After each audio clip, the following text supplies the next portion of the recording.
This channel does not promote any violent, harmful, or illegal activities. All content provided by this channel is meant for an educational purpose only. Brought to you by V-Guard, co-powered by Sensodyne O Bhimal, বলো কথা Keshari.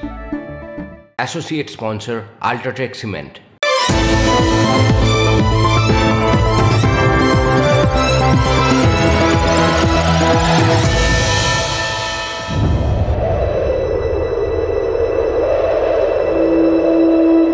June 1757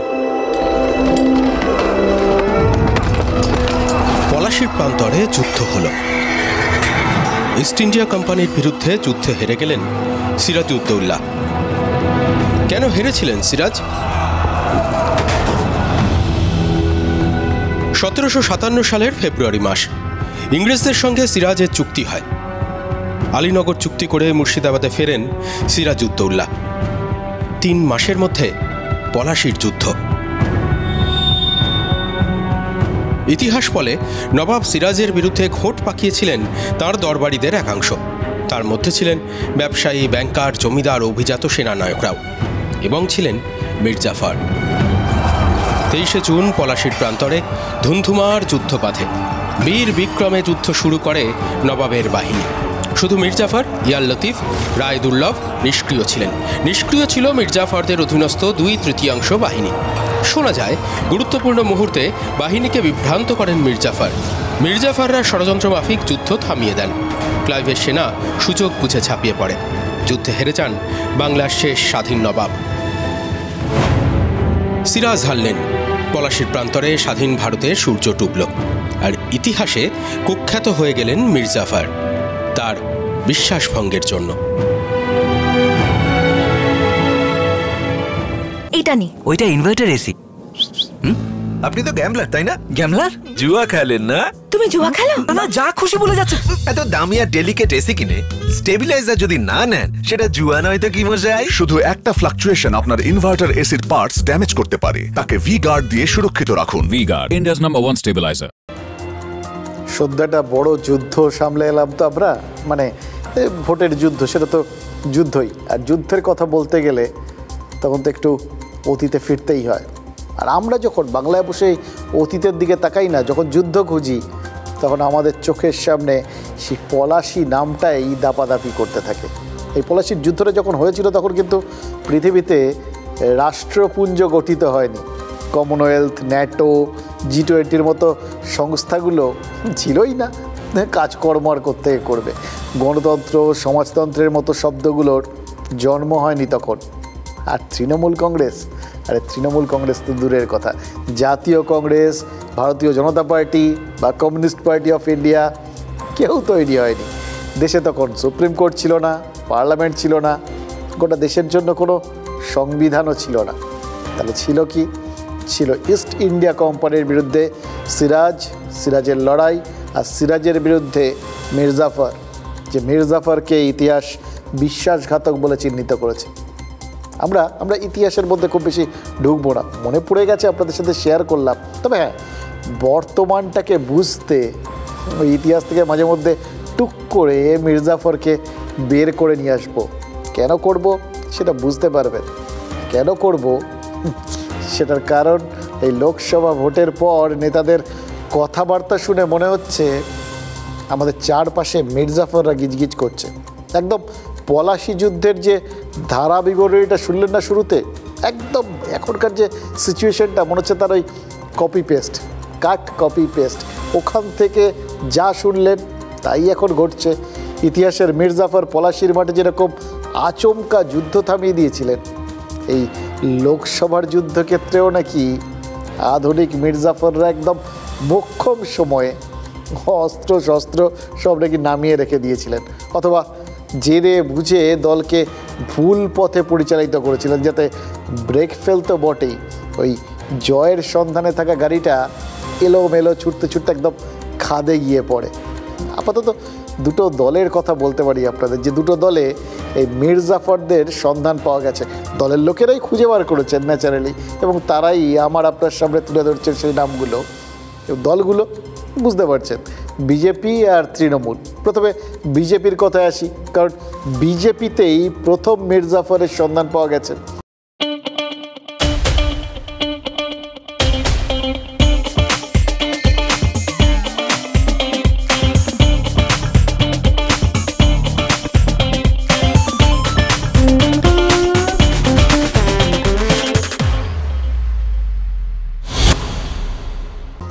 সন্ধান মানে অভিযোগ, অভিযোগ কার, সন্ধান কে দিলেন? এক্ষেত্রে প্রথম নাম দিলীপ ঘোষের। দিলীপ ঘোষ অবশ্য মীর জাফরের নাম করেননি, তবে হ্যাঁ মীর জাফর আছে সেটা বুঝিয়েছেন, আর মীর জাফরের ব্যবহৃত অস্ত্রের কথা বলেছেন। কি অস্ত্র? তার হাতে তো লাঠি থাকে, মীর জাফরের হাতে কি ছিল? ছিল কাঠি। মীর জাফরের যে অস্ত্রের কথা দিলীপ ঘোষ বলেছেন, যার জোরে তিনি হেরেছেন, দিলীপ ঘোষের বক্তব্য তার নাম কাঠি, সর্বশক্তিমান কাঠি। এবং বলেছেন দিলীপ ঘোষ যে কাঠিতেই নাকি লাঠি কুপোকাত হয়ে গেছে। দিলীপ ঘোষ কিন্তু ওই একবার বলে থেমে থাকেননি, আজকে আবার মুখ খুলেছেন এবং বুঝিয়েছেন শুধু ওই বর্ধমান দুর্গাপুরের ইলেকশনটার সময় নয়, বছর চারেক ধরেই নাকি তার বিরুদ্ধে, এই বাংলার বিজেপির বিরুদ্ধে নিয়মিতভাবে কাঠির ব্যবহার হয়েছে। দিলীপ ঘোষ যেভাবে অভিযোগের সিরিজ খুলে বসেছেন না, তাতে মনে হচ্ছে জানেন তো, লক্ষ্যে না পৌঁছে তিনি কিছুতেই থামবেন না যাত্রায়। हाँ शुक्ला जी, भिजवाना सिर्फ अल्ट्राटेक ही। मान गया बेटा, पर अल्ट्राटेक ही क्यों? आप ही ने तो कहा था कि घर जिंदगी में सिर्फ एक ही बार बनता है। घर एक मौका एक, इसलिए सीमेंट भी देश का number 1। UltraTech, India's number 1 cement. এবার প্রশ্ন করবেন তো যে তাহলে তার লক্ষ্যটা কি, ও তার লক্ষ্য কি ওই রাজ্য সভাপতির চেয়ার? দেখুন সেটা এখনো স্পষ্ট না, তবে লক্ষ্যটা কি সেটা কিন্তু আন্দাজ করতে খুব একটা অসুবিধে হচ্ছে না। দক্ষ সংগঠক, লড়াকু, আন্দোলনের সামনে সারি থেকে নেতৃত্বে বিশ্বাসী দিলীপ ঘোষ। যে দিলীপ ঘোষের হারের জ্বালা কিছুতেই জুড়োচ্ছে না। প্রতিদিন সকালে দিলীপ ঘোষ মুখ খুলছেন আর বিস্ফোরণ ঘটছে। বিস্ফোরণ এক ষড়যন্ত্র তত্ত্ব। কিছু তো আছেই, নাহলে যারা পুরনো পার্টির প্রতিষ্ঠিত নেতা তাদেরকে হারাবার জন্য পাঠানো হয়েছিল নাকি কি জন্য? লোকে হারা সিট জেতার জন্য প্ল্যানিং করে, এ তো জেতা সিট হারাবার জন্য প্ল্যানিং হয়েছে মনে হচ্ছে। জেতা সিটে হারানো হয়েছে মানে ষড়যন্ত্র হয়েছে। দিলীপ ঘোষ বলছেন প্ল্যানিং মানে পরিকল্পনা হয়েছে। কে করলো সেই পরিকল্পনা বলছেন না, শুধু বলছেন মেদিনীপুর আসন থেকে তাকে ঠাঁই নাড়া হতে হয়েছিল কেন। বিস্ফোরণ দুই কর্মীদের উস্কানি। কর্মীদেরকে খেপানো হয়েছিল আমার বিরুদ্ধে, আমাকে সরাবার জন্য। মাঝখানে কিছুদিন রাষ্ট্রীয় রাজনীতিতে ছিলাম বলে অন্য রাজ্যে সময় দিয়েছি। গত এক বছর সোয়া বছর ধরে পুরোপুরি মেদিনীপুরে আমি সময় দিয়েছিলাম, টাকা পয়সা খরচা করে সময় দিয়ে থেকে। তো সেখানে আমাকে লড়তে দেওয়া হয়নি, তো তার ফলে দেখা গেছে রেজাল্ট দুই দিকে কি হয়েছে। রেজাল্ট কি হয়েছে সে তো সারা বাংলা দেখছে, কিন্তু যা সাদা চোখে দেখা যাচ্ছে না সেটা কি দেখানোর চেষ্টা করবেন দিলীপ ঘোষ? কেন আকাশ থেকে মাটিতে এসে পড়ল বঙ্গ বিজেপি? কেন আসন কমল? বিস্ফোরণ তিন নেতৃত্বের অভাব। 1900 তো কেউ ছিলই না, দিলীপ ঘোষ ঘুরে ঘুরে প্রচার করেছিল আর কেন্দ্রীয় নেতারা ছিলেন। এবার তো প্রধানমন্ত্রীও প্রত্যেক জায়গায় প্রায় গেছেন, এত এমএলএ এমপি আছেন, তারপরেও কেন আসনরূপ ফল হয়নি? ভাবার দরকার আছে কিনা? ভাবালেন তিনি, ভাবালেন। দিলীপ ঘোষ কি বিজেপিকে ভীষণ ভাবনায় ফেললেন না?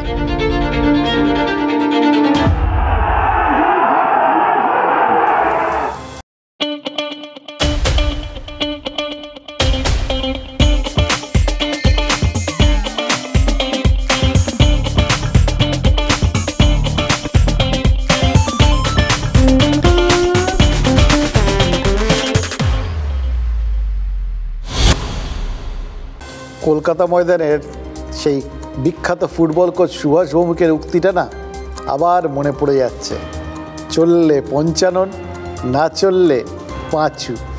দেখুন যত দেখছেন যত শুনছেন মনে হচ্ছে না কি সত্যি কথা এটাই না বলেছিলেন তিনি। যতদিন সবাই মনে হচ্ছিল সাফল্য সাফল্য, যখন চোখের সামনে 200 কল্পনা করা যাচ্ছিল, যখন 42-এর ভেতরে 35 কল্পনা করা যাচ্ছিল, যখন 26টাকে প্রায় হাতের নাগালে দেখা যাচ্ছিল, তখন মনে হচ্ছিল সব ঠিকঠাক হ্যাঁ, সব ঠিক হ্যাঁ। আর যে মুহূর্তে গোটা ব্যাপারটা বিগড়ে গেল, অমনি সব ঝুট হ্যাঁ। যত শুনছি তত মনে হচ্ছে এই বস্তুবাদের দ্বন্দ্বমূলক ফাঁদে পড়ে গেছে বিজেপি। এক্ষেত্রে বস্তুটা কি বুঝতেই পারছেন, ভোটে জয়। যারা জেতেননি তারা খুশি নন, যারা জেতেননি তারা সবাইকে পছন্দ করছেন না। সমালোচনা করছেন বললে একদম ভুল হবে, সমালোচনা করছেন না, তীব্র সমালোচনা করছেন। কি মনে হচ্ছে জানেন তো, লোকসভা ভোটের এই রেজাল্টটা বেরোনোর আগে যাদের দেখে মনে হচ্ছিল ওই বড় পরিবার, সুখী পরিবার, ভোটের রেজাল্ট আউটের পর তাদের দেখে মনে হচ্ছে ছোট পরিবার, অসুখী তো বটেই, বরঞ্চ তিক্ত পরিবার আর কি। তারা ওই যৌথ পরিবার ভেঙে মনে হচ্ছে ছোট ছোট বিভিন্ন গোষ্ঠীতে বিভক্ত হয়ে গেছে। নিজেদের মধ্যে ভাগ বাটোয়ারা নিয়ে, সম্পত্তির ভাগ বাটোয়ারা নিয়ে নিজেদের মধ্যে গণ্ডগোল চলছে। আর মুশকিল কি জানেন, ছোট ছোট গোষ্ঠী নাকি এই ছোট ছোট গোষ্ঠীগুলো মিলে একটা বড় চিত্রনাট্যের অংশ, সেটা কিন্তু সহজে বোঝা যাচ্ছে না। দিলীপ ঘোষ হুইসেল ব্লোয়ারের ভূমিকা নিয়েছেন সেটা তো বুঝতে পারছি। হারের কার্যকারণ বিশ্লেষণ করে বিজেপির অন্য নেতারা মুখ খোলার আগেই দিলীপ ঘোষ মুখ খুলেছেন। শিরশিরানি থেকে দ্রুত আরাম পান সেন্সোডাইন র্যাপিড রিলিফের সাথে। তাকেই তো হুইসেল ব্লোয়ার বলে, যিনি সবার আগে হাড়ের বা কোনো একটা কারণ আর কি, যেটা দুশ্চিন্তামূলক বিষয়টা, সে ব্যাপারে সতর্ক করে। দিলীপ ঘোষ কিন্তু তার নিজের হাড়ের পেছনে ষড়যন্ত্রের আভাস দিয়েছেন, আবার দলের নেতৃত্ব এবং সংগঠন নিয়েও প্রশ্ন তুলে দিয়েছেন। তাকে তো হুইসেল ব্লোয়ার বলতেই হবে। এবং যেটা মনে হচ্ছে জানেন তো, যত দিন যাচ্ছে দিলীপ ঘোষের পাশে দাঁড়ানোর লোকের সংখ্যাটাও বাড়ছে। দেখুন না, রানাঘাট থেকে যিনি জিতেছেন ওই বিজেপি প্রার্থী জগন্নাথ সরকার, তিনি বলেছিলেন দিলীপ ঘোষ যা বলেছেন ঠিক বলেছেন। আজ লকেট চট্টোপাধ্যায় বললেন দিলীপ ঘোষের প্রতি তার পূর্ণ সমর্থন রয়েছে। আচ্ছা, দিলীপ ঘোষের মতামতকে নাকি গুরুত্ব দেওয়া দরকার, তারা সবাই বলছেন। তবে এইগুলোর মাঝখানে না সব থেকে ইন্টারেস্টিং কথাটা বোধহয় অমৃতা রায় বলেছেন। এমনিতে এবারেই সদ্য তিনি প্রার্থী হয়েছিলেন, একদম রাজ পরিবার থেকে জনপরিবারের মাঝখানে এসে পড়েছিলেন, তো গোটা বিষয়টায় কোথায় কোথায় ধাক্কা লাগার সেটা এখন পরিষ্কার বুঝতে পারছেন। ধাক্কা প্রভূ তো খেয়েছেন, তার বক্তব্য শুনে আমরাও বুঝতে পারছি। কৃষ্ণনগর রাজ পরিবারের সদস্যকে আবার মানে প্রধানমন্ত্রী কিন্তু স্বয়ং ফোন করেছিলেন, ফলে তাকে নিশ্চয়ই তিনি নিজেও অন্যরকম ভেবেছিলেন, সবাই হয়তো অন্যরকম ভেবেছিলেন যে রাজ পরিবার থেকে এসছেন রানিমা, প্লাস তার উপরে প্রধানমন্ত্রীর আশীর্বাদ, সব মিলিয়ে মিশে গোটা ব্যাপারটা সবাই, তিনি নিজেও হয়তো অন্য জগতে বিচরণ করছিলেন, তাকে ঘিরে বিজেপির নেতারাও হয়তো অন্যরকম ভাবছিলেন। কিন্তু মহুয়া মৈত্র তাকে হারিয়ে একদম বাস্তবের শক্ত মাটিতে দাঁড় করিয়ে দিয়েছেন। অমৃতা রায় বলেছেন বাংলার বিজেপিতে নাকি শৃঙ্খলার অভাব। কীরকম শৃঙ্খলা? অমৃতা রায় বলেছেন প্রচারের জন্য আসা টাকা পয়সার নাকি কোনো হিসেব ছিল না, প্রচারের পরিকল্পনাতেও নাকি ফাঁক ছিল। এটা মানে কোথাও গিয়ে শৃঙ্খলার অভাব? এ তো বড় ষড়যন্ত্র এবং বড় হেরাফেরির অভিযোগ। এই গোড়ায় গলতটা কি ইচ্ছাকৃত? ইতিহাস কি বলে জানেন? ইতিহাস বলে রাজা কৃষ্ণচন্দ্র নাকি সিরাজের বিপক্ষে, ওই ব্রিটিশদের পক্ষে ছিলেন, এরকম একটা মতবাদ আছে। সেই কৃষ্ণচন্দ্রের পরিবারের সদস্য অমৃতা রায়ের দলের বিরুদ্ধে কি তার দলের একাংশই কাজ করলো? দুটো অভিযোগই যদি সত্যি হয় তাহলে তো বলতে হবে ওই ইতিহাসের এটা একটা পোয়েটিক জাস্টিস হয়ে গেল। हाँ शुक्ला जी, भिजवाना सिर्फ अल्ट्राटेक ही। मान गया बेटा, पर अल्ट्राटेक ही क्यों? आप ही ने तो कहा था कि घर जिंदगी में सिर्फ एक ही बार बनता है। घर एक मौका एक, इसलिए सीमेंट भी देश का number 1 UltraTech, India's number 1 cement. গোষ্ঠীদ্বন্দ্ব আছে, যেটা আমার ভীষণ বাজে ব্যাপারটা লেগেছে। আর লবিংটাও খুব আছে, ক্যাজুয়াল অ্যাপ্রোচ, কর্মীদের সেরমভাবে দেখাশোনা করা হয়নি, বা মিটিং যেগুলো হচ্ছে সেইভাবে মানে সেই রকম স্যাটিসফাইং নয়। আমি তো জানি না কত খরচা হয়ে এসেছে বা কত টাকা এসেছে বা কী জন্যে খরচা পাঠিয়েছে। তারপরে যখন কর্মীরা আমাকে এসে বলতো যে দিদি একটু বলুন না আমাদের এত টাকা পাওয়া এতটা, মানে দেখো ভাই আমি নিজেই জানি না কত টাকা আসছে, আমাকে বলাই হচ্ছে না। দিলীপদার এক্সপিরিয়েন্স অনেক বেশি আমার থেকে। দিলীপদা সভাপতি ছিলেন, সেই সময় 18 জন সাংসদ এসেছেন, অনেক বেশি এক্সপিরিয়েন্স আছে দিলীপদার। যতই হার না কেন দলের ভেতরে আমরা প্রথমে কথা বলা উচিত। দিলীপ ঘোষ কিন্তু বিজেপিটাকে পশ্চিমবাংলায় প্রতিষ্ঠিত করেছিল, কিন্তু দুর্ভাগ্যের ব্যাপার হচ্ছে যে ভারতীয় জনতা পার্টির সেন্ট্রাল পলিটিক্যাল লিডাররা দিলীপ ঘোষের কোনো সঠিক মূল্যায়ন করতে পারলো না, তার মূল্য ওদের দিতে হয়েছে। আমি নিশ্চিত যে দিলীপ ঘোষের মতো লোকেরা যখন সরে যাবে আর যাদের উপর ভরসা করছে তারা যদি থাকে, আগামী 2026 সালে বিজেপি আর থাকবে না।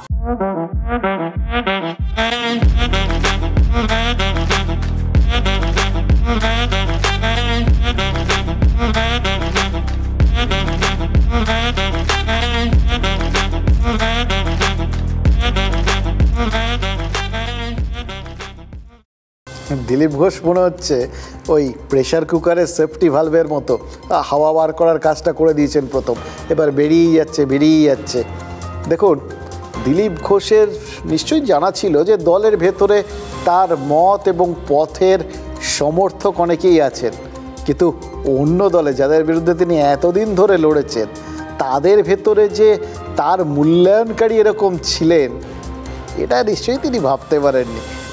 সচরাচর ঐতিহাসিক ব্যক্তিত্বদের নিয়ে না একটা এরকম মূল্যায়ন হয়, সব দল করে আর কি, এবং ঘটনাচক্রে দেখা যায় যে এক সময় বিরোধিতা করলেও পরবর্তী ক্ষেত্রে হয়তো কোথাও গিয়ে সবার মূল্যায়ন, মানে ডান বাম যে যেরকম আছে আর কি, বিপরীতধর্মী সবার মূল্যায়নটা এক খাতে বয়। কিন্তু প্রত্যক্ষ রাজনীতিতে থাকাকালীন এইরকমভাবে দু দলের মধ্যে থেকেই দিলীপ ঘোষের এরকম যে একটা বিশেষ ধরনের মূল্যায়ন হচ্ছে, এটা কিন্তু চট করে দেখা যায় না, বিরল দৃশ্য।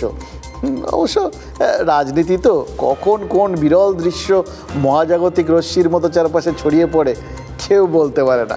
এই দিলীপ ঘোষের মতো দক্ষ নেতার কথা নিয়ে দলের ভেতরে কথা হওয়া উচিত ছিল বলে মনে করছেন লকেট, অর্থাৎ দিলীপ ঘোষ দলের বাইরে যে কথাগুলো বলেছেন সেগুলো দলের ভেতরে একেবারে বৈঠকের টেবিলে তিনি টেনে নিয়ে যেতে চাইছেন। আমার কিছু প্রশ্ন আছে জানেন তো। এক, দিলীপ ঘোষ লকেট চট্টোপাধ্যায়রা কি শুধু আত্মসমীক্ষা করতে চাইছেন, নাকি এক বা একাধিক লোককে সুনির্দিষ্টভাবে নিশানা করে এগোচ্ছেন? লোকসভা ভোটে খারাপ ফলের দায় রাজ্য সভাপতি হিসেবে সুকান্ত মজুমদার যেমন এড়াতে পারেন না, তেমন শুভেন্দু অধিকারীও কিন্তু এড়াতে পারেন না। দিলীপ ঘোষেরা কি সুকান্ত মজুমদার, শুভেন্দু অধিকারীদের ব্যর্থতা নিয়ে কথা বলতে চান? এখানেই প্রশ্ন নম্বর 2। ধরে নিচ্ছি ব্যর্থতার নৈতিক দায় নিলেন সুকান্ত মজুমদার এবং শুভেন্দু অধিকারী। দায় নিলে কি পদ বাঁচানোর জায়গা থেকে শুভেন্দু অধিকারী নির্বাচিত বিধায়ক, বিধানসভার বিরোধী দল নেতা, তার পদটা যদি থেকেও যায়, সুকান্ত মজুমদারের চেয়ারটা কি থাকবে? দেখুন, দিলীপ, জগন্নাথ, লকেটরা যেভাবে বিদ্রোহ চারিদিকে বলে সুর ভাঁজতে শুরু করেছেন, তাতে সুকান্ত মজুমদার কি খুব নিশ্চিন্তে আছেন? ঘনিষ্ঠ মহলে সুকান্ত মজুমদার কিন্তু ইতিমধ্যেই ক্ষোভ প্রকাশ করেছেন এবং জানিয়েছেন তাকে দিল্লিতে তুলে নিয়ে যাওয়ার চেষ্টা হচ্ছে। দিল্লিতে তুলে নিয়ে যাওয়া মানে ওই নরেন্দ্র মোদীর মন্ত্রিসভার সদস্য করার চেষ্টা। এর মানে হচ্ছে কোনোভাবেই তিনি চট করে মন্ত্রী হওয়ার প্রস্তাব পেলে হয়তো খুব খুশি মনে সেটা অ্যাকসেপ্ট করবেন না। এবার তিনি করবেন না নাকি তাকে করানো হবে বা তাকে প্রস্তাব দেওয়া আদৌ হবে কিনা, এগুলো পরের প্রশ্ন। এখন অবধি ওই যদি কিন্তুর খেলা চলছে। খালি চোখে দেখলে বিজেপি রাজ্য সভাপতির জন্য এই মন্ত্রিত্ব পেলে সেটা প্রমোশন, সেটা পুরস্কার বলে মনে হতে পারে, কিন্তু সুকান্ত মজুমদারের কথাবার্তা, যেটা তিনি ঘনিষ্ঠ মহলে যেরকম মনোভাব প্রকাশ করেছেন বলে শোনা যাচ্ছে, তাতে কিন্তু মনে হচ্ছে তিনি ওই মন্ত্রিত্বের থেকেও সভাপতির পদটা ধরে রাখতেই বেশি আগ্রহী। এর কারণ কি? প্রথমত, মন্ত্রিত্ব যদি জোটেও তাহলে হয়তো প্রতিমন্ত্রিত্ব জুটবে, মানে পূর্ণ মন্ত্রিত্ব চট করে পাওয়া যাবে কি না কেউ জানেন না। প্রথমত দেখুন, যদি মন্ত্রিত্ব জোটে সেটা সামলাতে বাংলার থেকে দূরে থাকতে হবে। কেশরিয়া বেশে মন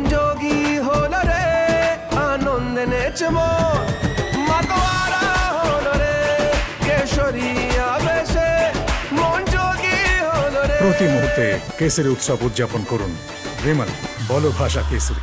এই নিশীথ প্রামাণিক বা শান্তনু ঠাকুরদের ওই মন্ত্রী হওয়ার পর বাংলার মানুষ কতবার দেখেছেন বলুন তো? কতবার কাছে পেয়েছেন বিজেপি কর্মীরা? এই সমস্ত জায়গার থেকে তো এই প্রশ্নগুলো উঠেছে। দ্বিতীয়ত, বাংলা থেকে দূরে থাকা মানে তো সংগঠনটাই হাতছাড়া হয়ে যাওয়া। সংগঠনের অভাবেই তো ভুগছেন দিলীপ ঘোষরা। সুকান্ত মজুমদার তাই মনে হচ্ছে যে জেনে বুঝে ফাঁদে পা দিতে চাইছেন না, আরেকটা দিলীপ ঘোষ হতে চাইছেন না। তবে সবাই সুকান্ত মজুমদারের মতন তো নয়, মন্ত্রিত্বের মোহ সেটা কিন্তু সবাই কাটাতে পারেন না। বরঞ্চ কেউ কেউ মুখিয়ে বসে আছেন বা সেই মন্ত্রিত্ব পাওয়ার জন্য অলরেডি দাবিপত্র পেশ করে বসে আছেন। তাদের দলেই আছেন এরকম উদাহরণ। সৌমিত্র খা 3 বারের সাংসদ, একবার তৃণমূল আর 2 বার বিজেপির টিকিটে জিতেছেন। এখন হয়তো পুরোটা জুড়ে নিয়েছেন। 3 বার তিনি সংসদে গেছেন, এটা তার বায়োডাটায় রয়েছে। এবার সৌমিত্র তার জোরে বলছেন কি, এবার তার মন্ত্রিত্ব চাই। মন্ত্রিত্ব না পেলে কি করবেন? এবার কি করতে পারেন সেটা তো সমজদারদের বোঝার জন্য জাস্ট ইশারা করে ছেড়ে দিয়েছেন সৌমিত্র খা। বলেছেন তার সঙ্গে তৃণমূল নেতাদের যোগাযোগ আছে। মনে আছে অভিষেক বন্দ্যোপাধ্যায় কি বলেছিলেন? বলেছিলেন 3 জন সাংসদ তার সঙ্গে যোগাযোগ রাখছেন। নাম বলেননি, শুধু জাস্ট বলেছিলেন 3 জন সাংসদ। সৌমিত্রও সাংসদ। সৌমিত্র কি বলেছেন? অভিষেকের স্তরে না হলেও তৃণমূল জেলা নেতাদের সঙ্গে তার যোগাযোগ রয়েছে এবং ঠাড়ে ঠোড়ে অন্যান্য বক্তব্যের মধ্যে দিয়ে অভিষেকের প্রশংসা করেছেন। সৌমিত্র কি বোঝাচ্ছেন যে প্রয়োজন পড়লে জেলা ধরেই তিনি সর্বভারতীয় স্তরে, মানে সেটা জারি হোক আর কি, বিজেপির হলে ভালো, না হলে তৃণমূল আছে সেখানে হয়তো সর্বভারতীয় স্তরে পৌঁছাতে চাইবেন। মন্ত্রীদের জন্য পাঠিয়েছিল, নইলে আর দ্বিতীয়বার হয়তো আমাকে আর ভোটেই দেবে না। আমাদের ওখানে একটা বিধায়ক আর হয়তো জিতবে না। আর আমি অযোগ্য নাকি যে আমি পাবো না? পাবো কি পাবো না, 19-এর লোকসভাতেও জিতেছিলেন, সেবারও পাওয়া হয়নি। তবে মনে মনে পাওয়ার আশাটা ছিলই। এবার জিতে মন্ত্রিত্ব পাওয়ার সেই আশাটাকেই দাবি হিসেবে তুলে ধরলেন সৌমিত্র। তিনি যে দাবির ক্ষেত্রে লড়াকু মনে করালেন সেটাও। 2011 পরিবর্তনের বছরে কংগ্রেসের হয়ে কতুলপুরে জিতেছিলেন সৌমিত্র খা। 2 বছর বিধানসভায় থাকার পরে কংগ্রেস শিবিরে জোড়াজুড়ি শুরু করেন। 2013-তে কংগ্রেস পরিবর্তন করে তৃণমূলে যোগ দেন। জোড়াজুড়ির ইকুয়েশনেই 2014 লোকসভায় তৃণমূলের প্রার্থী হন। 2014-এ বাঁকুড়া থেকে জিতে পৌঁছে যান সংসদে। তৃণমূল সাংসদ হিসেবে বিজেপিতে যোগ দেন 2019-এর ভোটের আগে। জোড়াজুড়ির শর্তেই বাঁকুড়া থেকে ফের লোকসভায় প্রার্থী করে বিজেপি। পুলিশি মামলায় নির্বাচনী ক্ষেত্রে প্রবেশ করতে না পারলেও বিজেপির টিকিটে জিতে যান সৌমিত্র। একবার তৃণমূলের টিকিটে, একবার বিজেপির টিকিটে জয়ী। তৃতীয়বারের লড়াইটা সোজা ছিল না মোটেও। প্রাক্তন স্ত্রী সুজাতার বিরুদ্ধে শেষমেশ জিতেছেন সৌমিত্র। এমন একটা সময় জয়, যেখানে একটা জয়ও গুরুত্বের। কারণ সরকার গড়লেও বিজেপি একক সংখ্যাগরিষ্ঠ হতে পারেনি। একজন সাংসদও বিজেপির কাছে তাই মহামূল্যবান।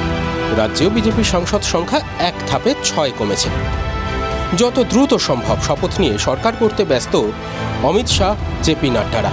বঙ্গ বিজেপির নেতৃত্বেও ব্যস্ত রয়েছে খারাপ ফলের পোস্টমর্টেম নিয়ে। ঠিক এই সময়ে সৌমিত্র খা কি আগাম কোনো পূর্বাভাস দিয়ে রাখছেন? জেলা স্তরে আমার টাচ আছে, তৃণমূল কংগ্রেস অনেক জেলা স্তরে অনেক টাচ আছে। রাজ্য স্তরে আমার কারোর সঙ্গে কথা হয়নি। বলছে দাদা আপনি চলে আসুন, তুমি চলে এসো, তুমি চলে এলে আর আমরা এখান থেকে বর্ধমান, আসানসোল, দুর্গাপুর, পুরো রাঢ় বাংলায় আর কেউ কোথাও থাকবে না। নিজের সংসার ভেঙেছে, তাও বিজেপি ছাড়িনি। নিজের সব রকম লড়াই, যত রকমের লড়াই তত রকম লড়াই করেছে। আর আমি অযোগ্য নাকি যে আমি পাবো না? এই যোগ্যতার বিচার, এটাই হচ্ছে সবচেয়ে জটিল বিষয়, জানেন তো।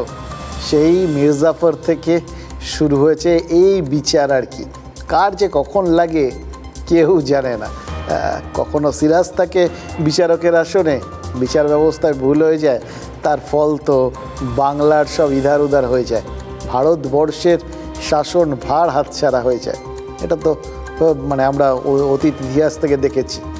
বাংলার ভবিষ্যতে কী হবে জানা যাচ্ছে না, কিন্তু 2-4টে এরকম পলাশির জায়গা খুলে যাচ্ছে, এটা আমরা বুঝতে পারছি। এই বিষ্ণুপুরের ফলাফলটা জানার পর না সোশ্যাল মিডিয়ায় কিন্তু মিম ঘুরতে শুরু করেছে। মিমাররা কি লিখেছে জানেন? সৌমিত্র খা হলেন একমাত্র পুরুষ যিনি স্ত্রীর বিরুদ্ধে লড়াই করে জিতেছেন। সৌমিত্র আসলে শুধু যে তার প্রাক্তন স্ত্রী সুজাতা মণ্ডলকে হারিয়েছেন তা তো নয়, তিনি তার প্রাক্তন দল তৃণমূলকেও হারিয়েছেন। এবার সেই প্রাক্তন দলের সাথে যোগাযোগের কথা বলে সৌমিত্র খা যেভাবে ডেসিবেল বাড়াচ্ছেন, তাতে কি শ্যাম রাখি না কুল রাখি পরিস্থিতির মতো পড়ে গেছে বিজেপি? যা পরিস্থিতি তাতে কিন্তু বাংলায় একটাও সাংসদ হাতছাড়া করা এই মুহূর্তে গেরুড়া শিবিরের জন্য বিরাট বড় ধাক্কা। তাই তড়িঘড়ি শপথের প্রস্তুতিও চলছে, আর এটাই সৌমিত্র খার কাছে একদম পারফেক্ট গোল্ডেন আওয়ার। ওই গোল্ডেন আওয়ার জানেন তো, আচমকা হার্ট অ্যাটাক হলে রোগীকে অতি দ্রুত হাসপাতালে নিয়ে যেতে হয়, মানে বেশ কয়েক ঘন্টা, প্রথম 1 ঘন্টা 2 ঘন্টা এই সময়টাকেই না গোল্ডেন আওয়ার বলে। এর মধ্যে চিকিৎসা পেলে বাঁচার আশাটা বাড়ে। খানিকটা টালমাটাল বিজেপিরও এখন গোল্ডেন আওয়ার চলছে ওরকম। দ্রুত রোগটা সামলাতে গেলে ওই কেন্দ্র আর রাজ্য নেতৃত্বকে ওই গোল্ডেন আওয়ারের মধ্যে ওষুধ দিতে হবে। এবার সৌমিত্র খা কি ঠিক এই গোল্ডেন আওয়ারেই মাইল্ড অ্যাটাকের আরেকটা পূর্বাভাস দিয়ে রাখছেন? দেখুন, অ্যাটাকের পূর্বাভাস অবশ্য শুধু সৌমিত্র খায়ের মতো বিজেপি নেতারা নন, আরও অনেকেই দিচ্ছেন, যাদের কথা এই বাজারে না বললেই নয়। শিরশিরানি থেকে দ্রুত আরাম পান সেন্সোডাইন র্যাপিড রিলিফের সাথে।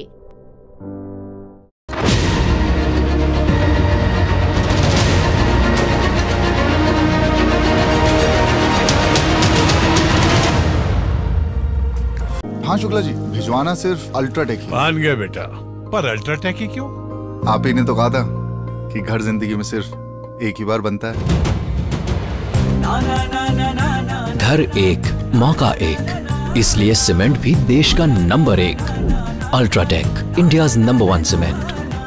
দেখুন, শুরুতে বলেছিলাম যে ইতিহাসের পাতার থেকে বর্তমানের প্রেক্ষাপটে আজ মির্জাফরকে মাঝে মধ্যে বের করে নিয়ে আসবো। এখন আবার সময় হচ্ছে মির্জাফরের কথা বলার, কারণ বালুরঘাটে সুকান্ত মজুমদারের বিরুদ্ধে হারের পর রাজ্যের কৃষি বিপণন মন্ত্রী বিপ্লব মিত্র আমাদের মির্জাফরের কথা ভাবতে বাধ্য করেছেন। জানেন তো, তিনি বলেছেন তৃণমূলেও নাকি চোর কাটা ছড়িয়ে রেখেছিলেন মির্জাফররা, যে চোর কাটা ফুটে তার জয়ের স্বপ্ন বা রথের টায়ার সেটা নাকি লিক হয়ে গেছে। অথচ বালুরঘাট লোকসভা আসনটা তৃণমূলের জন্য অত্যন্ত গুরুত্বপূর্ণ ছিল। এমনিতেই উত্তরবঙ্গ থেকে যত বেশি সম্ভব জেতা সেটা তাদের একটা টার্গেট ছিল।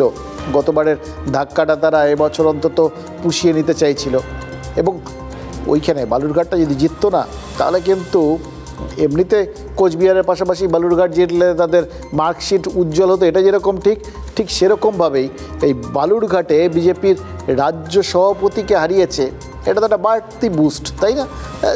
বিশেষ করে উল্টো দিকে ধাক্কা, সেনাপতি যদি হেরে যায় সেটা তো যে কোনো দলের কাছে ধাক্কা, আর তার সঙ্গে বিপক্ষের জন্য বাড়তি একটা উচ্ছ্বাসের জায়গা, বাড়তি অনুপ্রেরণা, উদ্দীপনা, যেভাবে দেখবেন আর কি। দেখুন, বিজেপির আসন বাংলায় কমিয়ে দিল্লিতেও কিন্তু মুশকিলে ফেলেছে তৃণমূল, কিন্তু বিজেপি রাজ্য সভাপতিকে হারাতে পারলে সেটা বোধহয় ওই টপিংসের মতো, বলার কেকের ওপর টপিংস যেরকম সেরকম। সেই জন্যেই তো 29টা আসনে জয় নিশ্চিত হয়ে যাওয়ার পরেও গণনার দিন মমতা বন্দ্যোপাধ্যায় বালুরঘাটে ওই যে হাটটা হয়েছে সেটার কথা বলছিলেন। তৃণমূল নেত্রী বলছিলেন যে বালুরঘাটে তৃণমূল প্রার্থী জিতে যাওয়ার পরেও নাকি ঘোষণা হচ্ছে না, ইলেকশন অবজারভার নাকি নিজের দায়িত্ব পালন করছেন না। শেষ পর্যন্ত অবশ্য গণনার রায় বিজেপির পক্ষেই যায়, সেটাই ঘোষণা করা হয়, তাকেই ঘোষণা করা হয় জয়ী, এবং নির্বাচন কমিশন থেকে সার্টিফিকেটও দিয়ে দেয়। এখন বিপ্লব মিত্র বলছেন কমিশন কিচ্ছু করেনি, কমিশন ঠিক কাজই করেছে, তাদের কাছে খাতায় কলমে যেটা তারা পেয়েছেন সেটাই হয়েছে, অর্থাৎ সুকান্ত মজুমদার জয়ী হয়েছেন ওই বিভিন্ন যে ভোটিং মেশিনগুলো সেগুলোর ভিত্তিতে। কিন্তু তৃণমূলের কিছু লোকের জন্যেই নাকি তাকে হারতে হয়েছে। তারা তো মমতা বন্দ্যোপাধ্যায়কে তার মানে ভুল প্রমাণ করে দিলেন। দল আর দলনেত্রীর বিরুদ্ধে যারা গেলেন তাদের মির্জাফর বললে কি তৃণমূলের খারাপ লাগবে? যারা আমাদের দলের মধ্যে থেকে দলের নাম করে ধান্দাবাজি করার জন্য এখানটায় যেহেতু দল পাওয়ারে আছে তার সঙ্গে থাকছে, অপরদিকে বিরোধীদের সঙ্গেও গোপন একটা যোগাযোগ রেখে চলছে, এই ধরনের কিছু মানুষ তো আমাদের দলেও আছে, তারা স্বাভাবিকভাবেই তারা বিরোধিতা করেছে। বিপ্লব মিত্র যা বললেন তার কি ব্যাখ্যা হতে পারে? কিছু লোক কি গাছেরও খাচ্ছে তলারও কুড়োচ্ছে? দলে থেকে অন্য দলের থেকে যোগাযোগ, তার মানে তো শুধু যে এক দলে থেকে অন্য দলে যোগাযোগ রাখার কথাটা সৌমিত্র খাঁ বলছেন তা তো নয়। তৃণমূলের কিছু নেতাকর্মীও তার মানে দলে থেকে অন্য দলের সাথে যোগাযোগ রাখছেন। অবশ্য এই কথাটা একা বিপ্লব মিত্র না, দেবাংশু ভট্টাচার্যও বলছেন। তমলুকে বিজেপির ওই অভিজিৎ গঙ্গোপাধ্যায়ের কাছে হেরে গেছেন দেবাংশু। হারের কারণ পর্যালোচনা করতে গিয়ে তমলুকের তৃণমূল প্রার্থী যা বলছেন সেটার মধ্যে কিন্তু ওই বিপ্লব মিত্রের কথারই প্রতিধ্বনি শুনতে পাচ্ছি। জানেন তো দেবাংশু কি বলছেন? বলছেন তৃণমূলের কিছু নেতা দুই নৌকোয় পা দিয়ে চলছেন, তাই তমলুকে তাকে হারতে হয়েছে। এবং শুধু যে তমলুকে হারতে হয়েছে তা তো নয়, তমলুক লোকসভার মধ্যে যতগুলো বিধানসভা আসন রয়েছে সব কটা বিধানসভায় পিছিয়ে রয়েছে তৃণমূল। আচ্ছা, পূর্ব মেদিনীপুর জেলায় একটা বাদ দিয়ে সব কটা বিধানসভা তাদের হাতছাড়া হয়েছে। এটা তো একটা বড় ধাক্কা তৃণমূলের কাছে, যে নন্দীগ্রামে 1956 ভোটে মমতা বন্দ্যোপাধ্যায় হেরে যাওয়ার পর ওই শুভেন্দু অধিকারীর কাছে, তারপর থেকে তো এই পূর্ব মেদিনীপুরটা তো তৃণমূলের কাছে একটা প্রেস্টিজ ফাইট হয়ে দাঁড়িয়েছিল। সেই নন্দীগ্রামের তৃণমূলের জয়ের মার্জিন এবার 8000 ছাড়িয়ে গেছে। দেখুন, এই সমস্ত পরিসংখ্যান যদি ওই সব দু নৌকোয় পা দিয়ে চলা নেতাদের জন্য হয় না, তাহলে একটা প্রশ্ন আছে, তৃণমূল কি জেনে বুঝে পচা শামুকে পা দিয়েছিল? পূর্ব মেদিনীপুর তো আর 5টা জেলার মতো নয়, তৃণমূলের জাত শত্রু শুভেন্দু অধিকারীর জেলা। সেই জেলায় কি ভুল লোকেদের ভোট পরিচালনার দায়িত্ব দিয়েছিলেন মমতা বন্দ্যোপাধ্যায়ের অভিষেক বন্দ্যোপাধ্যায়রা, নাকি প্রার্থী নির্বাচনেই ভুল হয়েছিল, নাকি যাদের মানে ঠিকঠাক লোককেই হয়তো ভোট পরিচালনার দায়িত্ব দেওয়া হয়েছিল, কিন্তু তারা যে হঠাৎ করে তাদের মাথায় যে ওই মির্জাফরের আত্মা ভর করবে সেটা কেউ বুঝতে পারেননি আগে। এবার তমলুকে দেবাংশু কিন্তু সেই অর্থে আউটসাইডার, বাইরের মানুষ, কিন্তু কাঁথির উত্তম বারিক তিনি তো ভূমিপুত্র, জেলার প্রভাবশালী নেতা। দেবাংশুর হারের পেছনে যদি প্রার্থী পছন্দ না হওয়ার বিষয়টা থেকেও থাকে, উত্তম বারিক কেন হারলেন? তার হারের কারণ কি? এটাও কিন্তু তৃণমূলকে এখন বসে খাতা কলম নিয়ে হিসেব করতে হবে।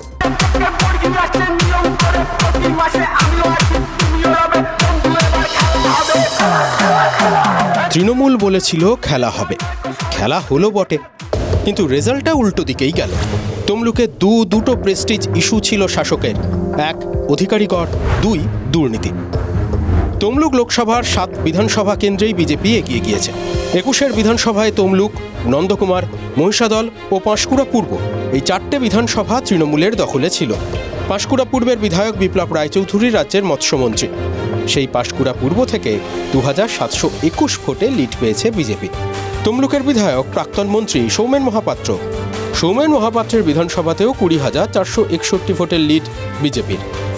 আমার ব্যক্তিগতভাবে ধারণা অনেকগুলো জায়গাতে আমাদের এখনো রিপেয়ারিং করতে হবে। প্রত্যেকটা রাজনৈতিক দলে এমন কিছু কিছু মানুষ অবশ্যই থাকেন যারা সবসময় দু নৌকায় পা দিয়ে চলার চেষ্টা করেন, সেটা বিজেপির মধ্যেও আছে, সেটা আমার দলের মধ্যেও আছে।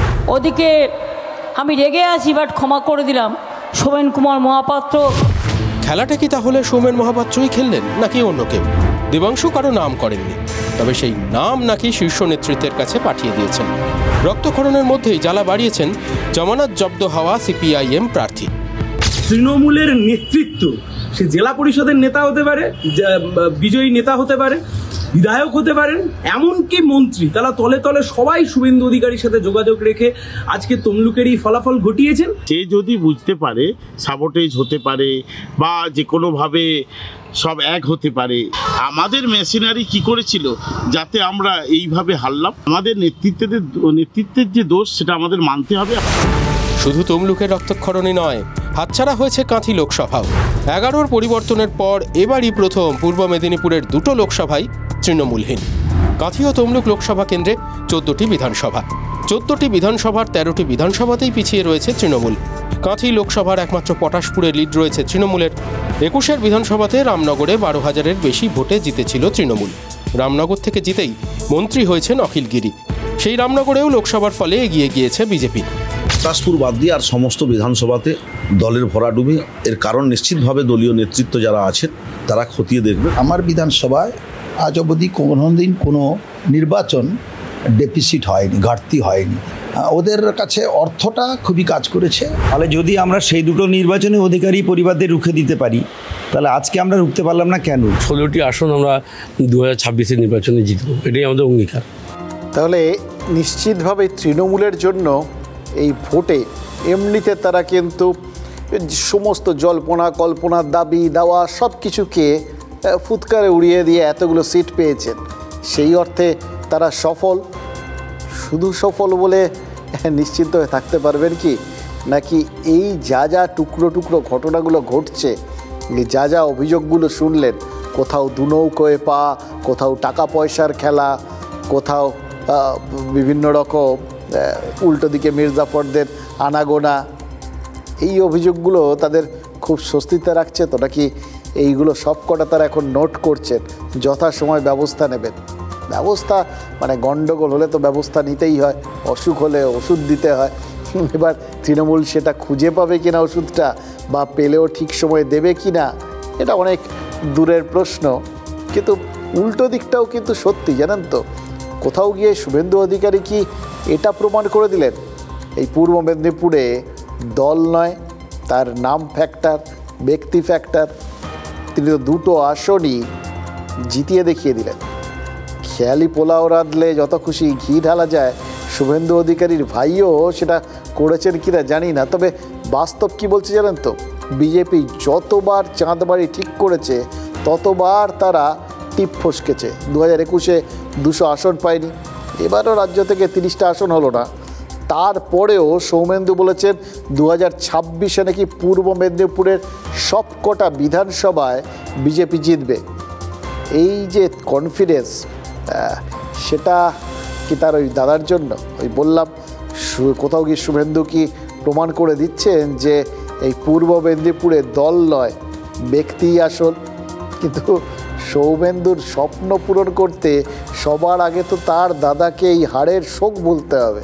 লোকসভায় ফল প্রকাশের পর থেকে শুভেন্দু অধিকারী কিন্তু সামনে আসছেন না। আজ কলকাতার বাড়ি থেকে বেরোনোর সময় সংবাদ মাধ্যমের ক্যামেরার সামনে আসতে চাননি। এবং শুধু তা নয়, আমরা ক্যামেরা সব সরিয়ে নিয়ে যাওয়ার পর শুভেন্দু অধিকারী রওনা দিয়েছেন। রবীন্দ্রনাথ লিখেছিলেন জানেন তো, ভালো মন্দ যাহাই ঘটুক সত্তরে লও সহজে। লোকসভার ফলাফলটা সেটা সহজে নেওয়া কঠিন, কিন্তু যত তাড়াতাড়ি তারা সহজে নিতে পারবেন ততই তাদের জন্য মঙ্গল। কারণ তারা যা হারিয়েছেন তা তো হারিয়েছেন, সামনে বেশ কিছু নতুন জেতার সুযোগ রয়েছে। ওই সৌমেন্দু তো সেটাই বললেন, কিন্তু সেটা জন্য তো তাদের কোমর বেঁধে নামতে হবে। এই লোকসভা ভোটেই কিন্তু ওই জায়গাগুলো তৈরি হয়েছে। এই পূর্ব মেদিনীপুরের বিধানসভা আসনগুলোর সম্ভাবনা সেটা তো তাদের সামনে ঝুলছে। এরকমই কিন্তু আরেকটা সম্ভাবনা তৈরি হয়েছে। কলকাতায় 40টার বেশি ওয়ার্ড বা বাঁকুড়া শহরের প্রায় সবকটা ওয়ার্ড, বাঁকুড়া লোকসভা তৃণমূল জিতেছে, কিন্তু বাঁকুড়া শহরে তৃণমূলকে পেছনে ফেলে দিয়েছে বিজেপি। লিড পাওয়া আসনগুলোতে জিততে হলে তো সবার আগে নেতৃত্বকে চাঙ্গা হতে হবে, তাই না? কারণ যা করার আপাতত বিজেপির রাজ্য নেতৃত্বকেই করতে হবে। বিজেপির কেন্দ্রীয় নেতারা তো এখন বড় ব্যস্ত। আগে কেন্দ্রীয় সরকার তৈরি হোক, সরকার সামলান, কাকে কি দেবেন সেটা ঠিক করুন, তারপর না বাংলার কথা। ওই বাংলায় একটা কথা আছে না, কেঁচে গন্ডুস করা, মানে মাঝপথে যদি পুরো ব্যাপারটা ঘেঁটে যায় তাহলে তো গোড়া থেকে শুরু করতে হয়। এই জাতীয় রাজনীতিতে বিজেপির রোড ম্যাপটা কিন্তু মনে হচ্ছে একটুখানি ঘেঁটে গেছে, জানেন তো। মানে সেটা বললে বিজেপির কেউ রাগ করবেন না বলেই মনে হয়, যা দেখলেন বা যা দেখছেন তাদের তো সেরকমই মনে হচ্ছে। তাই কি নরেন্দ্র মোদী আবার শুরুর থেকেই শুরু করলেন? 10 বছর আগে তার সংসদে ঢোকার দৃশ্যটা একবার কল্পনা করে দেখুন, মনে আছে? দরজাতেই প্রণাম করে ঢুকেছিলেন। আজ পুরনো সংসদ ভবনেই এনডিএ জমায়েত হলো। ভবনটার নাম এখন বদলে গেছে, এখন সংবিধান সদন হয়ে গেছে। সেখানে সংবিধানের পুরনো সংস্করণটা রাখা ছিল। প্রধানমন্ত্রী নরেন্দ্র মোদী সেই সংবিধানকে প্রণাম করলেন এবং এনডিএর জয়গান করলেন। 2024 के लोकसभा के चुनाव के जो नतीजे हैं, हर पैरामीटर से देखेंगे, दुनिया ये मानती है और मानेगी कि ये एनडीए का महाविजय है। आपने देखा 2 दिन कैसा चला, जैसे हम तो हार चुके हैं, गए, सब चारों तरफ यही दिखता था, क्योंकि उनको अपने कार्यकर्ताओं का मोरल हाई करने के लिए ऐसे काल्पनिक परेड ये करने पड़ रहे हैं। सरकार चलाने के लिए बहुमत आवश्यक है, लोकतंत्र का वही एक सिद्धांत है, लेकिन देश चलाने के लिए सर्वमत बहुत जरूरी होता है। मैं बहुत जिम्मेवारी के साथ कह रहा हूं, अगले 10 साल में विकास का नया अध्याय लिखेंगे, गुड गवर्नेंस का नया अध्याय लिखेंगे।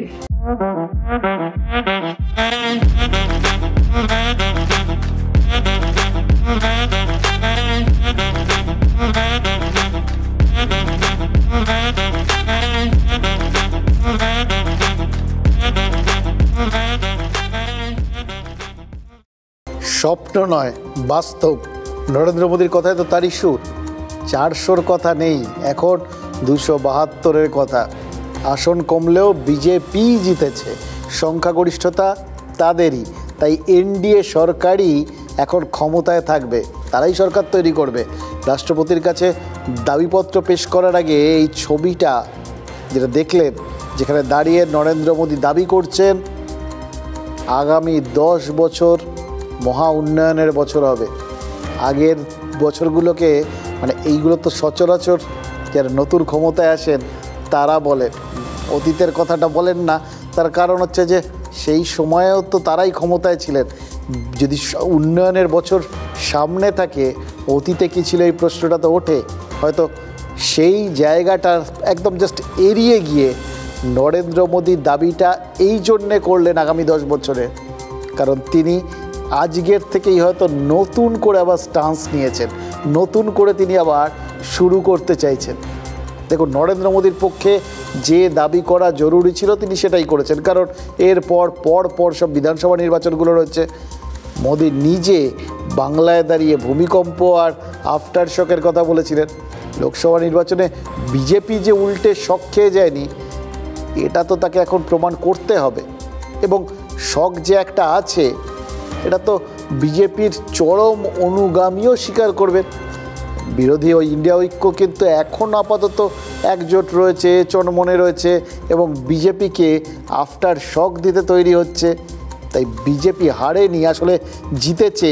আর যারা ওখানে বসে একটা জিতে গেছি ভাব করছেন, আসলে তারা হেরেছেন।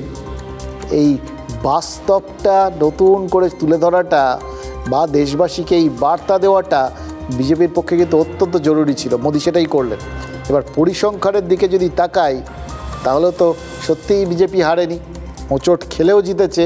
নাহলে 2004-এ বাজপেয়ী সরকারের হারের সঙ্গে এবারের বিজেপির এই হোঁচট খাওয়াটার একটা অদ্ভুত রকম মিল আছে। কিন্তু খেয়াল করে দেখুন, 2004-এ 44টা আসন কমেছিল বিজেপির, এবার কমেছে 63টা। 2004-এ বিজেপি উত্তরপ্রদেশের 19টা আসন হারিয়েছিল, সপা একক সংখ্যাগরিষ্ঠ দল হয়। 2024-এ উত্তরপ্রদেশে বিজেপির 29টা আসন কমেছে, সপা ফের একক সংখ্যাগরিষ্ঠ দল হয়েছে। 2004-এ সংখ্যালঘু ভোট একজোট হয়ে গেছিল। 2024-এ রাম মন্দির এবং অন্যান্য কারণে সংখ্যালঘু ভোট ফের একজোট হয়েছে। 2004-এ ওড়িশায় 21-এর মধ্যে 18টা আসনই জিতেছিল এনডিএ। 2024-এ ওড়িশায় 21টার মধ্যে 20টা আসনই জিতেছে এনডিএ। 2004-এ কংগ্রেস শাসিত কর্ণাটকে বড় জয় পেয়েছিল বিজেপি। 2024-এও কিন্তু কংগ্রেস শাসিত কর্ণাটকে বিজেপি বেশ ভালো জয় পেয়েছে। 2004-এ মধ্যপ্রদেশ, ছত্তিশগড়ে বড় জয় ছিল বিজেপির। 2024-এও মধ্যপ্রদেশ, ছত্তিশগড়, সেখানে তো তাদেরই জয়। 2024-এ কেরালায় পিসি থমাস ছিলেন এনডিএর প্রথম সাংসদ। 2024-এ কেরালায় সুরেশ গোপী প্রথম বিজেপি সাংসদ হলেন। 2004-এ অন্ধ্র আর বিহারে ধুয়ে মুছে সাফ হয়ে গেছিল এনডিএ। 2024-এ অন্ধ্র, তেলেঙ্গানা আর বিহারে এনডিএ বিপুল জয় পেয়েছে। এরপরেও নরেন্দ্র মোদীর কপালে কিন্তু বাজপেয়ীর দুর্ভাগ্যটা জুটল না, কারণ ওই বিহার, ঝাড়খণ্ড, অন্ধ্রপ্রদেশ আর তেলেঙ্গানায় বিপুল জয়, একটা ছোট্ট ফারাক, তাতেই বাজিবাদ। নীতিশ কুমার আর চন্দ্রবাবু নাইডু তারা কিন্তু হারাতেই ওই 2004-এ ছিটকে গেছিলেন অটল বিহারী বাজপেয়ী। সেই নীতিশ আর চন্দ্রবাবুর জয় আর সমর্থনের জোরেই 2024-এ ফের সমর্থন নিতে চলেছেন নরেন্দ্র মোদী। কি অদ্ভুত মিল না? 2004-এ হারের পর অটল বিহারী বাজপেয়ীর কিন্তু রাজনৈতিক সন্ন্যাস হয়ে গেছিল। এই উল্টো দিকটা যদি দেখি, যেখানে বৈপরীত্যটাই বাস্তব, সেখানে কি 2024-এ দাঁড়িয়ে এই আরও 10 বছরের গ্যারান্টি যেটা নরেন্দ্র মোদী দিচ্ছেন, সেটাকেও বাস্তব বলে মনে হবে। তবে এবার নরেন্দ্র মোদীকে কিন্তু সেই কাজটাই করতে হবে যেটা তিনি কখনো করেননি। গুজরাতেও তিনি একক সংখ্যাগরিষ্ঠ সরকার চালিয়েছেন। কেন্দ্রে গত 2 দফায় জোট ছিল, কিন্তু বিজেপি ছিল একক সংখ্যাগরিষ্ঠ। শরিকদের কথা মানার বাধ্যবাধকতা ছিল না। এবার কিন্তু মোদী ওই বাজপেয়ীর মতো না হলেও খানিকটা হলেও ওই শরিক নির্ভরশীল। লোকসভায় কিন্তু ওই জন্য একবারও ওই মোদী সরকার শব্দটা শোনা যায়নি। বারবার বলা হয়েছে এনডিএ সরকার, আর মোদির আগে প্রত্যেকটা শরিক দলের নেতাকে বলার সুযোগ দেওয়া হয়েছে। তাহলে বদল একটু যে হয়েছে, ভাগ্য বদলেছে এবং তার সঙ্গে সঙ্গে পরিস্থিতিও বদলেছে, এটা কিন্তু পরিষ্কার বোঝা যাচ্ছে। শিরশিরানি থেকে দ্রুত আরাম পান সেন্সোডাইন র্যাপিড রিলিফের সাথে। भारतीय जनता पार्टी संसदीय दल के नेता आदरणीय श्री नरेंद्र मोदी जी को भारत के प्रधानमंत्री पद के लिए समर्थन देती है। आज ये बहुत ही खुशी की बात है। पूरा भरोसा है कि जो कुछ भी बचा है अगली बार ये सब पूरा कर देंगे, और जो भी हर राज्य का है, और हम लोग पूरे तौर पर सब दिन इनके साथ रहेंगे। कुछ लोग, हम लोगों को तो अब लगता है कि अगली बार जो आप आइएगा ना, तो इस बार हम देखें कि कुछ इधर उधर कुछ जीत गया है, अगली बार सब हारेगा, हमको पूरा भरोसा। ये सब बिना मतलब का बात बोल बोल करके क्या किया है? ये सब कोई काम किया है? उन लोगों ने आज तक कोई काम नहीं किया। Narendra Modi ji is having a vision, and also is having a zeal, and also his execution is very perfect, and also he is executing all his policies with a true spirit. Always to have a leader. Right time is a great asset for the nation. Today, India is having a right leader, right time. That is Narendra Modi. Chandrababu ji, your prophecy came true. Modi ji, you truly inspired the nation. As long as you are the Prime Minister of this country, our country will never bow down to anyone, sir. The mighty Himalayas will never bow down like that. Under your leadership, Bharat will never bow down. And we really take pride under your leadership, to work under your leadership, sir. जो यहाँ दिखता है ना पवन, ये पवन नहीं, आंधी है।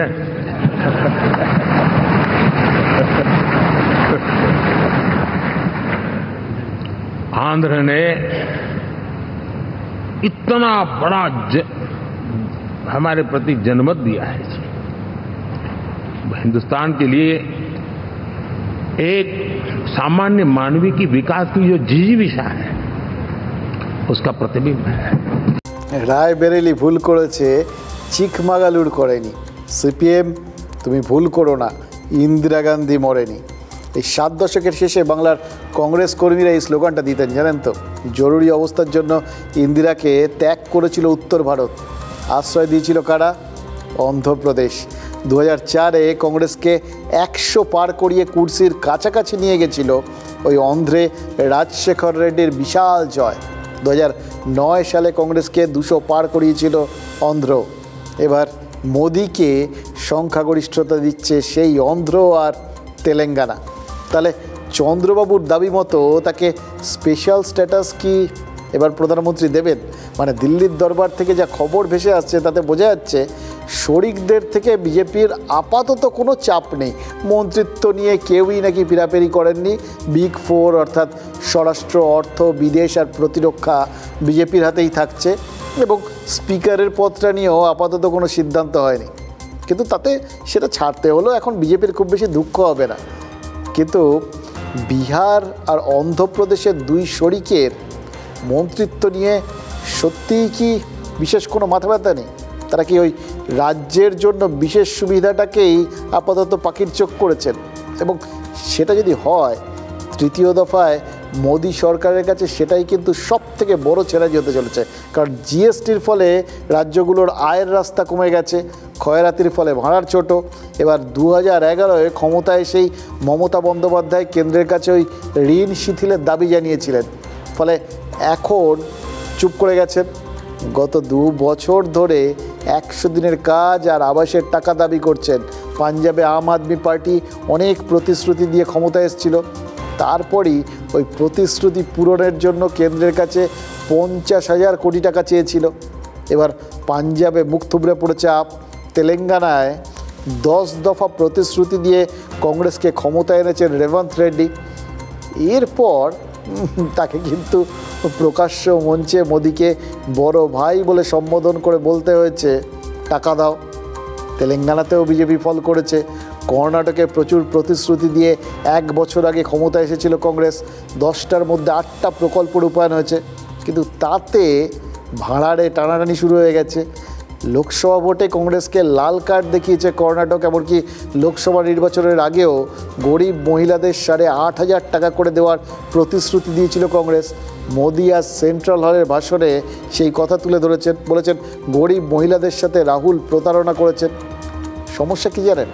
পরিকাঠামো আর কর্মসংস্থানের বন্দোবস্ত না করে অধিকাংশ রাজ্যই এখন ক্ষয়রাতির ফলে হেঁটেছে। ফলে সবারই কিন্তু টাকা চাই। এতগুলো কথা বললাম সেটা বোঝাতেই জাস্ট পরিসংখ্যান দিয়ে আপনাদের তুলে ধরলাম যে প্রত্যেকটা রাজ্য, অবিজেপি রাজ্যই হোক বা বিজেপি রাজ্যই হোক, সবার হাল কিন্তু এক এবং সবার চাহিদাও কিন্তু এক। সববার কেন্দ্রের কাছ থেকে টাকা চাই, নইলে যা ক্ষয়রাতি করছেন বা যা প্রতিশ্রুতি দিচ্ছেন সব মুখ থুবড়ে পড়বে। এবার এই জায়গায় মানে রাজ্যগুলো, সেটা বিশেষ করে যখন অবিজেপি রাজ্য, কংগ্রেসি আর বিরোধী রাজ্য, সেগুলোকে যদি বেকায়দা দেখেন তাহলে মোদির তো খুশি হওয়ারই কথা, কিন্তু সেই উপায় তো নেই তার।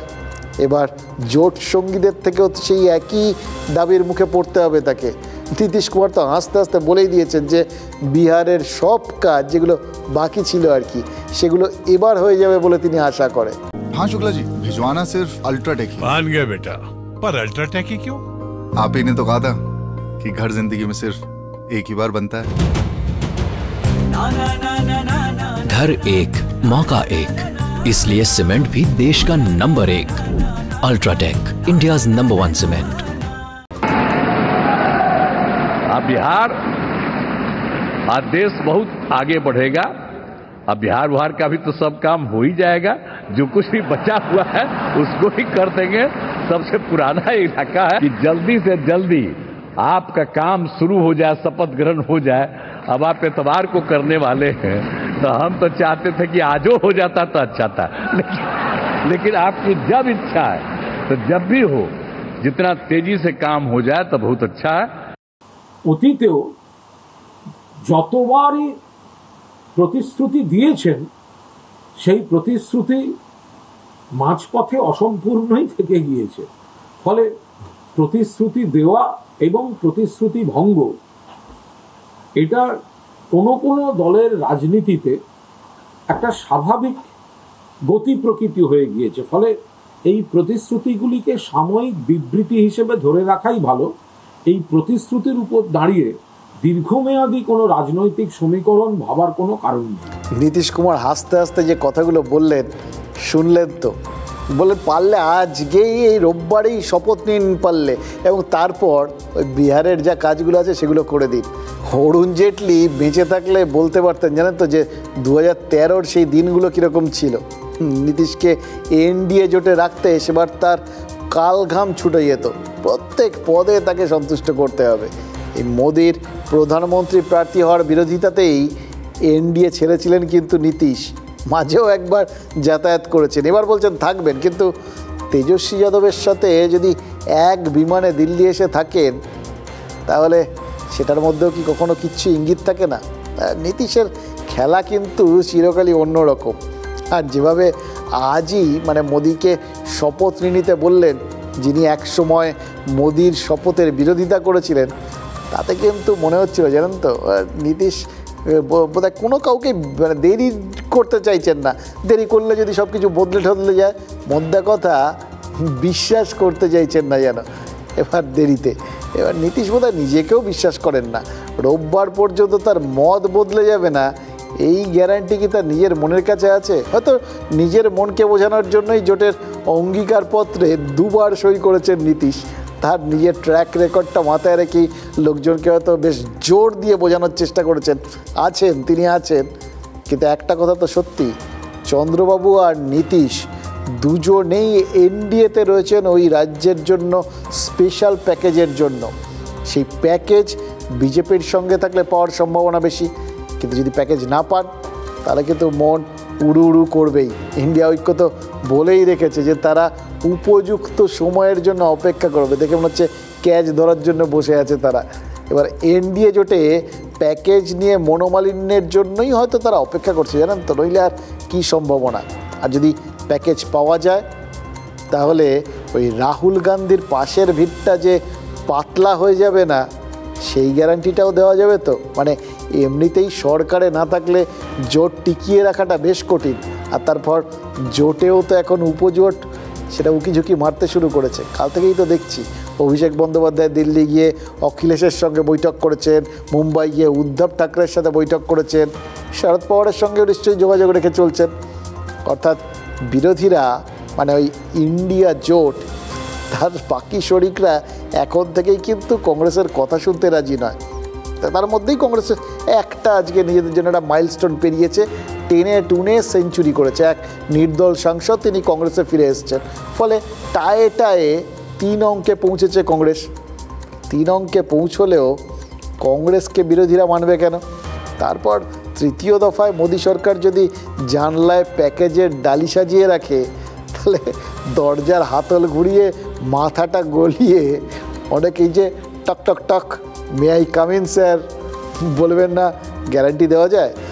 মোটের ওপর আগামী দিনে কেন্দ্র আর রাজ্য সম্পর্ক কিন্তু টিকে থাকবে ওই একটা বস্তুর ওপর, রাজ্যের জন্য special package.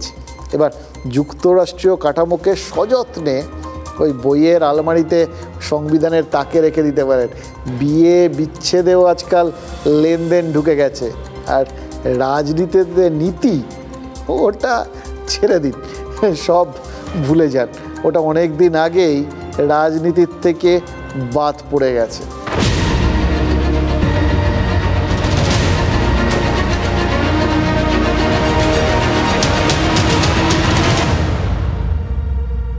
Brought to you by V-Guard, co-powered by Sensodyne O Bhimal, বলো কথা কেশরী। Associate sponsor Ultratech Cement.